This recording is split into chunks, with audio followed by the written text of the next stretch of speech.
Again, this is a controversial area, and even some insurances and things have kind of limited what we're allowed to do at times, but we have to think of the process. So the process of bone-on-bone arthritis is simply means that the mechanical shock absorber between the edges of the bone isn't present.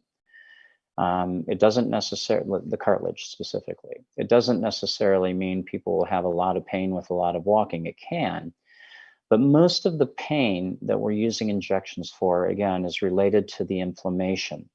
So if the bone-on-bone arthritis causes a lot of inflammation, then the injections can help. They don't change the nature of the bone-on-bone arthritis, and I think there's been implications in some advertising campaigns and stuff that somehow that's being changed. It doesn't do that. But what it does do is calm down inflammation, and if you have an acute painful joint, improving that inflammation helps.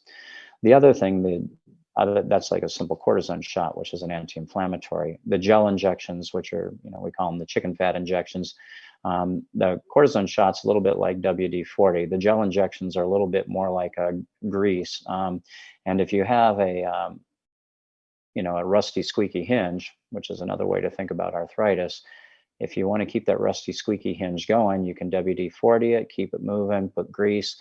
All of them are just trying to ease the process, but none of them correct the problem, which is the underlying rust. And so none of these injections correct the problem of underlying arthritis, but that doesn't mean they're not useful for treating the symptoms of primarily related to inflammation and pain. So if someone has a lot of bone-on-bone arthritis, if you will, and only has pain with walking, doesn't have pain at rest and other things, the gel injections are not, and cortisone injections are not likely to help them because that's not really what they're treating.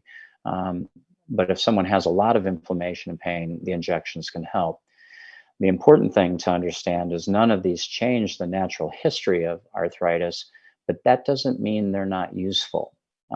They can be very useful to help prevent surgery for quite a long period of time.